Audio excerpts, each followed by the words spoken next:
Jeannie Seely was more than a singer. She was the heart of the Grand Ole Opry. Known for her sharp wit, fearless nature, and the Grammy-winning voice that carried "Don't Touch Me" into country music history, she charmed millions and earned the title Miss Country Soul. But beneath the sequins and sparkle was something far darker. In the twilight of her life, she revealed a truth she had buried for decades. She spoke of 7 names, 7 fellow Opry stars she said had wronged her so deeply she could never forgive them. To fans, it seemed impossible. Jeannie had always been the smiling, joking figure on stage, the woman who made others laugh even in tense moments. Yet privately, she carried grudges that cut to the bone. And as her final curtain drew near, she decided she would not leave this world in silence. She wanted the truth out, no matter how much it cracked the polished image of harmony inside the Opry's sacred walls. Her journey to the stage was never ordinary. Born in Titusville, Pennsylvania in 1940, she grew up in a working-class family where music wasn't a luxury, it was survival. From an early age, she displayed a gift not only for singing but for writing, and by her 20s she packed up her dreams and headed straight to Nashville. The city wasn't welcoming to outsiders, but Jeannie refused to bend. Her voice was unlike anything else, sweet yet sharp, emotional yet restrained, and it didn't take long before she found herself in the spotlight. In 1966, she recorded "Don't Touch Me," a ballad penned by Hank Cochran that would change her life forever. The song climbed to number 2 on the charts and earned her a Grammy, making her one of the first women in country music to win that honor. More than just a hit, it introduced a bold, independent female voice into a genre that often tried to confine women to the background. On stage, she wore miniskirts and sequins that scandalized the traditionalists but thrilled younger fans. She was unapologetic, humorous, and confident, a perfect fit for the Opry. In 1967, she became a member, stepping into the circle once walked by legends like Patsy Cline and Roy Acuff. Unlike many new members, she didn't fade into the backdrop. She became one of the most recognizable faces on the Opry stage, adored for her candor and self-deprecating jokes.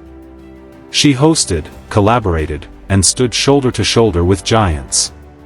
To the public, Jeannie Seely was warmth, resilience, and love for country music personified. But fame always hides shadows. Behind the bright lights were rivalries, slights, and betrayals that only those backstage ever saw. She was respected, but often underestimated, even pushed aside by those she considered peers. She carried wounds silently, hidden beneath her humor. The Opry projected an image of family, but behind the curtain it was politics, egos, and grudges. Speaking out against the wrong person could ruin a career, and Jeannie knew it. She learned to smile through insults. Cruelty that lingered long after the applause ended. Each time she walked onto that stage, she carried a silent list of names, the ones who had wounded her most. She built a wall of humor and charm to keep the truth locked inside. But as the years wore on, as her body grew older and her time grew shorter, she began to ask herself, why protect those who had never protected her? Why take their betrayals to the grave? When Jeannie finally began speaking, she didn't start small.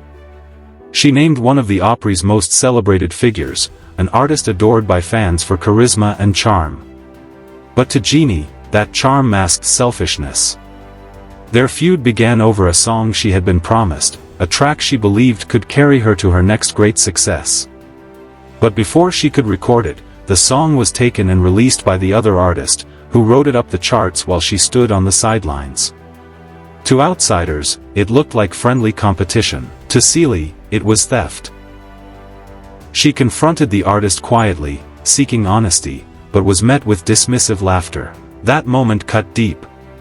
From then on, whenever she stood beside them on stage, her smile was forced, her applause hollow. She never forgave the arrogance, the refusal to admit wrongdoing, or the Opry's willingness to side with the bigger star. That betrayal taught her a bitter lesson. In Nashville, loyalty meant nothing when fame was on the line. The next names she revealed were even more painful because they weren't rivals, they were once friends. In her early years, Jeannie leaned on a fellow Opry star who became a confidant and companion. They shared late-night talks, secrets, and dreams. But when opportunity came, that friend turned, whispering to Opry management that Jeannie was difficult and unreliable. Those rumors cost her gigs, cost her respect, and nearly cost her career. To lose a song was one thing. To lose a friend to treachery was another wound entirely. The second betrayal by a friend came from jealousy. This artist could not stomach Jeannie's success. When Seely won her Grammy, the jealousy festered. Invitations disappeared, doors closed, and she found herself edged out of opportunities. Behind the smiles and polite applause was a campaign to keep her in the shadows. She had given her friendship freely, never suspecting that envy could rot it from the inside out.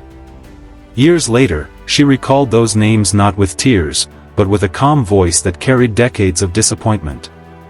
Other wounds came from cold calculation and cruelty. She remembered one rival who stole a coveted television spot from her.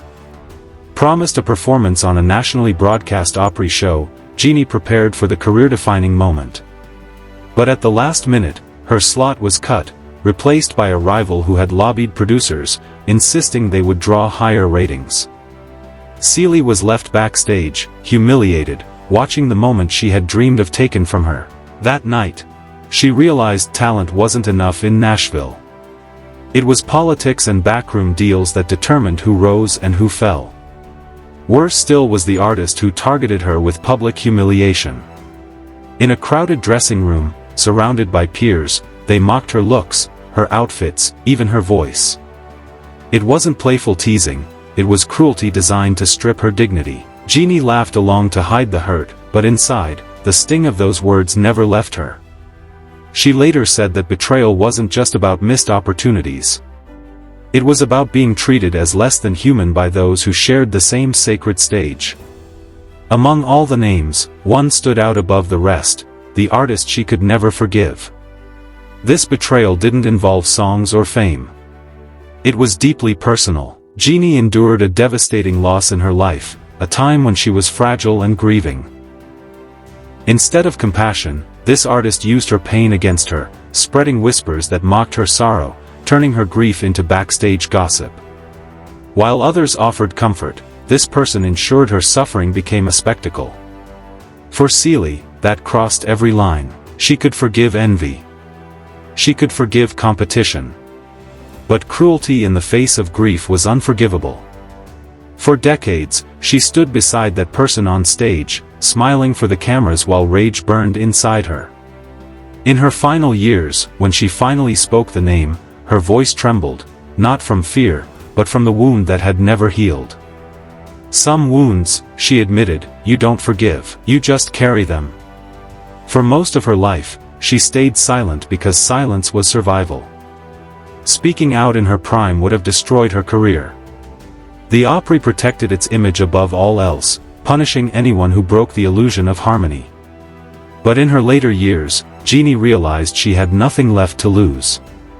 Her legacy was secure. She had already proven herself as a barrier breaker, a Grammy winner, a beloved Opry star. Now, she wanted to leave behind not a fairy tale, but the truth. Her honesty was her final act of defiance. Some called her bitter. Others accused her of tarnishing the Opry's image. But Seely knew the truth carried more power than silence ever could. For decades, she had been the witty, dazzling woman who made the Opry glow. By revealing the betrayals she endured, she proved she was also human, scarred, bruised, but unbroken. Fans didn't love her less for her confessions. If anything, they loved her more. She showed that legends bleed like everyone else. That behind every glamorous smile is a story of struggle. The 7 names she revealed did not define her legacy, but they completed her story. They showed the world that the Opry was not just sacred tradition, it was also a battlefield of egos and broken trust. And yet, through all of it, Jeannie Seely never let bitterness poison her performances. On stage, she was joy, humor, and strength. She turned her pain into music.